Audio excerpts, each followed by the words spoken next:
What's up guys, Brad Danger here, and if you're thinking about picking up a used Mercedes-Benz because you want that luxury bling without that new car price, well, think again. Today, I'm counting down the absolute worst Mercedes models in terms of reliability, the ones that will make your wallet scream ka-ching in agony and have you on a first-name basis with your mechanic. We're talking engine failure, self-destructing suspension, electronics that go haywire, the whole nightmare package. And first up is one of my fave Mercedes, the AMG GLE 63. Now, this AMG GLE 63 may look like a rock star, twin-turbo V8, aggressive lines, but this SUV is a ticking financial time bomb. Owners report an endless stream of issues, making it one of the least reliable luxury rides you can buy. Under the hood, early GLE 63 models packed the potent M157 bi-turbo V8. Sounds amazing until it self-destructs. These engines commonly suffered from severe bore scoring, permanently damaging cylinder walls. Turbo oil cooler lines frequently leak, and worse,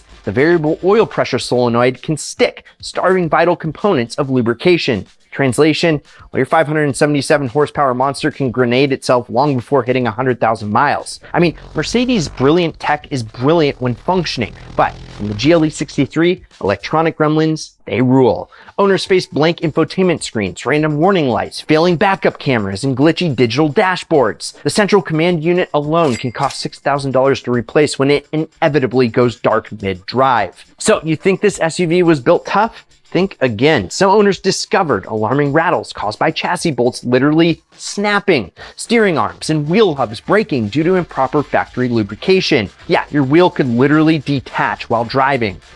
Sounds safe. The GLE's airmatic suspension frequently fails, leaving your SUV collapsed overnight. Fixing air struts or compressors easily hits 4 figures each and every time. So my verdict, although I love it, avoid this AMG money pit unless emptying your bank account brings you joy. Okay. Real quick, if you're watching this, you're exactly the type of person who's going to want to know about this. We are launching the Ideal Collective, our very own car club where you could win a fully built Ideal ride. Yes, it's 100% free right now to sign up and learn about it when it drops. Click the link in the pinned first comment and get on the front lines. What are you waiting for? And next up, a workhorse van infamous for breaking down harder than it works. And I owned one. Yes, I had a Winnebago Revel, and that's built on the Mercedes Sprinter chassis. And that chassis has legendary status, but for all the wrong reasons. Loved by van lifers and delivery drivers alike, this boxy Benz is notorious for wallet-draining breakdowns. Built for globetrotting, but designed for disaster.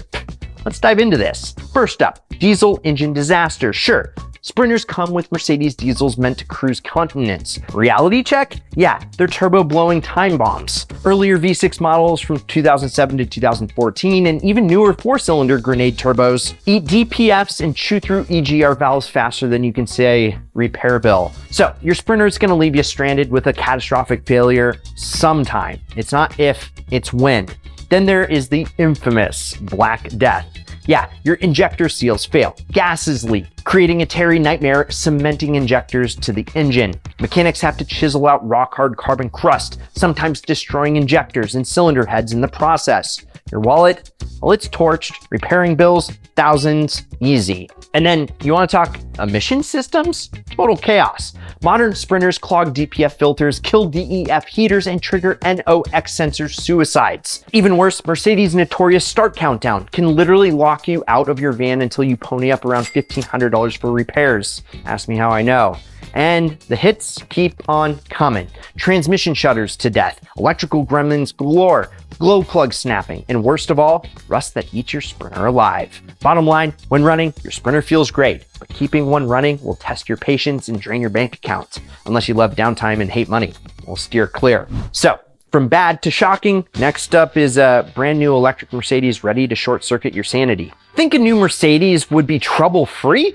Think again. The EQ E500 Mercedes shiny new all-electric sedan proves even fresh Benzes come loaded with headaches. Saving gas? Sure. Saving sanity? Not so much. First up, Software meltdowns. The EQE is basically a rolling smartphone, and like a glitchy app, it freezes, crashes, and throws random error codes non-stop. Infotainment system reboots randomly, Apple CarPlay acts possessed, and advanced driving assist malfunctions regularly. One fed-up owner counted 8 dealership visits for software recalls in just months. Oh, and Mercedes skipped over-the-air updates for critical fixes, meaning you're constantly wasting time dragging your $80,000 EV back to the dealer. Brutal. Even scarier, sudden death syndrome. In 2024, nearly 15,000 EQEs and EQS models were recalled because faulty battery software, which could shut down the entire car without warning. I mean, just imagine cruising silently and then bam, instant brick. The culprit? Software overwhelmed by too many diagnostics? Mercedes scrambled to patch it, but your cutting-edge luxury EV randomly losing power? That's a pure nightmare fuel. And old-school build quality issues. Yeah, the EQE has those as well. Owners complained about rattling interiors, glitchy climate displays, faulty wipers, and sensor misreading basic info. If anything major fails out of warranty, think battery or motor, you're gonna face 5-figure bills. Bottom line, Mercedes promised futuristic luxury, but the EQE delivers dealership dependency and nonstop frustration. Unless you enjoy being a beta tester for buggy EV tech, just steer clear. And next, we're going to be diving back into gas-guzzling territory, a Benz SUV synonymous with massive headaches. Mercedes introduced the GL class and later the GLS to battle Range Rover and Escalade, but instead built a financial nightmare on wheels. Mechanics call these SUVs reliability disasters, especially the X164 and X166 generations. Why? Well, first, the aromatic suspension is a ticking wallet bomb. These air struts regularly fail, dropping your luxurious Benz flat into its bump stops overnight. Walk out in the morning, your GL looks like it's ready for a lowrider meet. Want to fix all 4 struts? Be prepared to drop over $4,000 or switch to coils and sacrifice that smooth ride. Even AMG models aren't immune. Drivetrain and engine issues. Pick your poison. Early GL 450 V8s chew through camshaft adjusters, timing components, and balance shaft gears. GL 550s face similar timing chain nightmares. And diesel GL 350s battle clogged EGRs and DEF system chaos. Newer turbo GLS 550s suffer carbon buildup and turbocharger failures, meaning even small fixes quickly become major surgery. Electronic gremlins round out this horror show. Power liftgates fail, keyless go door handles quit, and backup cameras glitch regularly. Early models even had recalls for rear seat heaters shorting and smoking. Talk about a hot seat. Now, the hot take, this luxury tank depreciates rapidly for good reason. High mileage models drain wallets faster than gas tanks. Unless weekend suspension repairs sound fun, steer clear of cheap used GL and GLSs. Sure, they're plush, but the only G here is the giant gamble you're taking. Don't let tidy looks fool you. The 2012 to 2015 Mercedes C-Class, particularly the C250 with that 1.8-liter turbo, hides a costly secret. Underneath lies a timing chain prone for catastrophic failure, turning your luxury sedan into junk overnight. The infamous M271 and M274 engines stretch their timing chains prematurely, with camshaft sprockets also wearing rapidly. At first, you'll hear an ominous cold start rattle. Ignore it, and your engine's timing slips, sending valves crashing into pistons, and boom, the motor, it's toast. Many owners report engines failing around 50,000 miles or less, with average repairs costing over $7,000. That's right, your barely broken in Benz might need an engine rebuild when most cars are just getting started. And this isn't just a rare fluke. Independent Mercedes mechanics see waves of blown C250 engines. Forum users openly call it a known issue Mercedes should have recalled. Even well-maintained cars serviced at dealerships fall victim to this flaw, leaving unsuspecting owners stunned and financially devastated. The C-Class also throws in electrical bugs, Bluetooth problems, infotainment malfunctions, and steering lock failures. But all these pale compared to the ticking engine time bomb lurking beneath. Mercedes markets the C-Class as their affordable luxury sedan, but a blown engine before 100,000 miles is anything but affordable. Consumer Reports flags these cars for dismal reliability, and forums overflow with cautionary tales. Unless you enjoy gambling thousands on surprise engine replacements, steer clear. It might look like a good deal, but you're gonna pay dearly for trusting Mercedes' notorious ticking time bomb. I guarantee it. The 2003 to 2009 Mercedes E-Class, which is the W211, especially the 06 and 07 E350, is the definition of luxury gone wrong. Beneath its elegant surface hides mechanical chaos capable of draining your wallet dry. First, there's the infamous balance shaft debacle in the 06-07 E350's 3.5-liter V6, known as the M272. A factory flaw caused rapid gear wear, throwing the engine timing off and lighting up your dashboard with ominous warnings. To fix it, mechanics, they gotta pull the engine, costing around $5,000. Mercedes quietly acknowledged the issue but skipped a recall. Buying a used E350 without proof of repair is gambling with engine meltdown. Then there's Mercedes' failed brake experiment. Sensotronic brake controllers featured in the earlier W211 models from 03 to 06, this brake-by-wire system notoriously fails after limited pedal actuations, severely reducing braking performance and flashing panic-inducing warnings. Mercedes eventually extended warranties, but if you're stuck without coverage, prepare for another multi-$1,000 hit. By 2007, Mercedes dumped SBC entirely. So that should tell you something, because the proof, it was more headache than innovation. Finally, consider the troublesome airmatic suspension.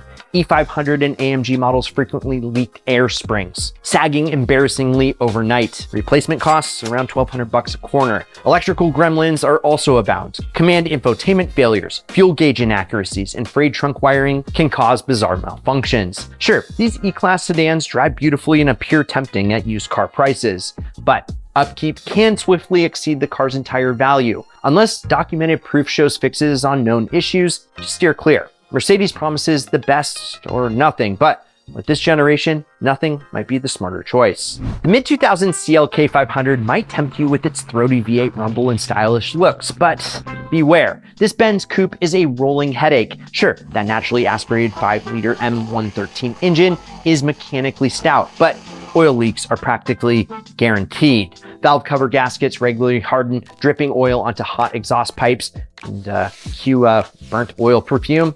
I don't really like that smell. Do you? Worse still, the rear main steel frequently leaks, requiring the transmission to be pulled.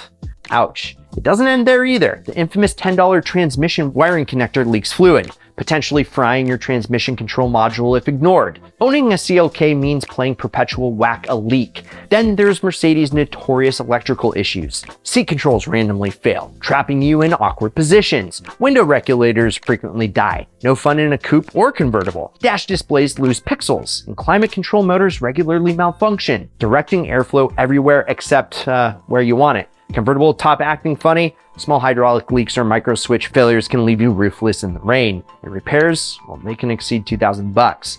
Don't forget classic Benz quirks, expensive ignition modules failing without warning, worn suspension bushings giving clunky rides, an accelerated brake and tire wear. Yeah, the CLK 500 delivers classic Mercedes style and comfort when working, but by 2025 standards, its mid-2000s quality feels very shaky. Without meticulous maintenance records proving these gremlins were addressed, buying one is financial roulette. Unless you're handy with wrenches and enjoy endless tinkering, you're gonna wanna stay away. This baby Benz coupe can quickly drain your bank account faster than it empties its oil pan.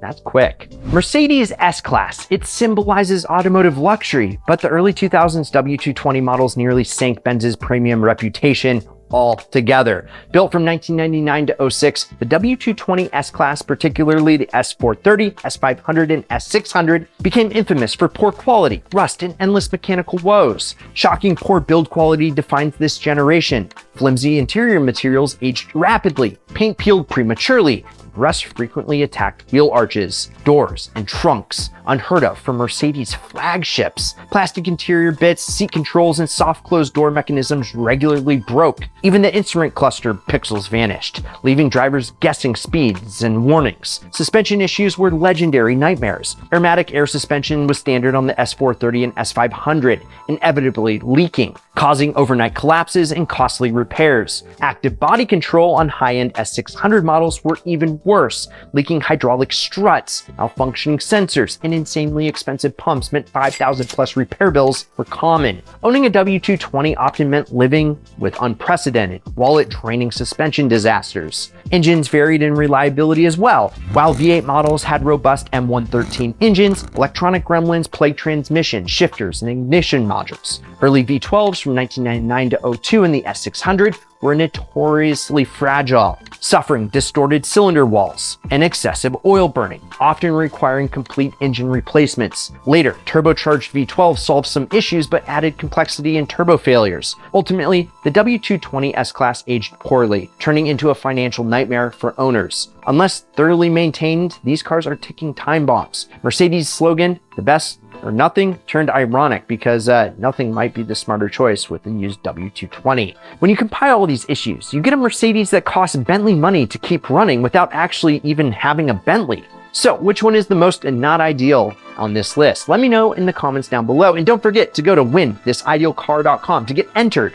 for free to win our very first ideal car. I've linked to it in the pinned first comment down below. You have nothing to lose. Also, if you enjoyed the vid, like, subscribe, turn on that notification bell, and check out these ideal vids over here. I'm Brad. This is Ideal. Catch you next week, and promise me one thing. Keep living the ideal lifestyle.